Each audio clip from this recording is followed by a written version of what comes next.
Because I for once never like to politicize these kind of deaths.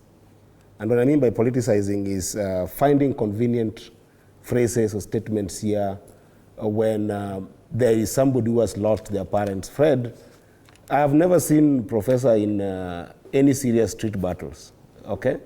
I have been... Not seeing me doesn't mean I'm not there. Are you the one with the eye of the state? Are you God to everything? Prof, you had your time. No, I mean, that is not, that's a reckless statement. Because I can donate my time to him. Senator. Because he seems like he likes the sound of his voice.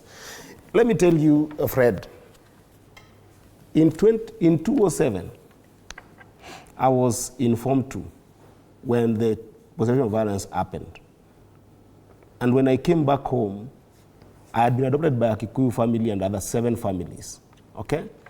And when I came back home, at that time I was in French Musinga, the Kikuyu family that I bear their name had lost their house and their property in the middle of the violence. I went back to the streets and I have got scars in my body from the 2007 post-election violence. In 2013, and these are things that you just find on social media or you can go on YouTube and see. In 2013, I was in the streets protesting and rioting, okay? In 2017, I was in the streets protesting, went all the way up to what we call the infamous swearing in of Raila Amolo Odinga on Uhuru Park. In 2023, Fred, I wasn't sure when we were in quarrel with Raila Odinga, I wasn't sure I would go back home. We almost died in those streets. You can talk about these things from the comfort of your philosophical, house or from the backbone of your house, but you don't know what we experience in those streets. You don't know how many people have personally lost in those streets, including Omina, who was shot right before us in Ruma. A young man who I grew up with was shot before us. And those families, when you talk about compensation, Fred, it is simple to talk about pacification because it's a convenient political conversation. That's why I feel hurt, because the decision of compensation cannot be simplified into an either-or situation. It's either justice or compensation. We fight for these things in equal measure. We fight for justice for people like Ojwang in equal measure. We fight for justice for people who are killed in equal measure. But compensation for those people is personal.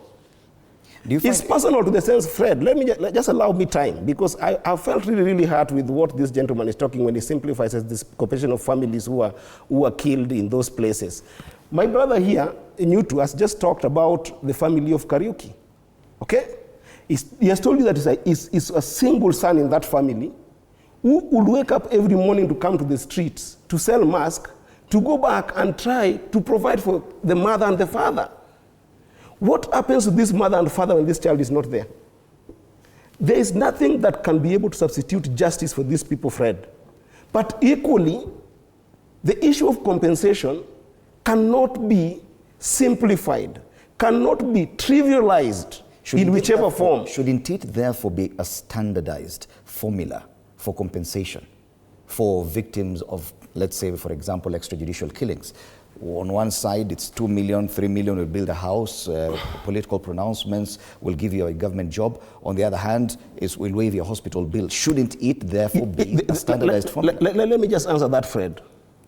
Standardizing is the element of simplification of what I would call compensation. Because standardizing means you are saying there's a substitute to justice. There's a substitute to this person. You cannot bring back life that has been lost. If compensation is that important and at some point has to be discussed, because I'm not saying that compensation should not be there. Therefore,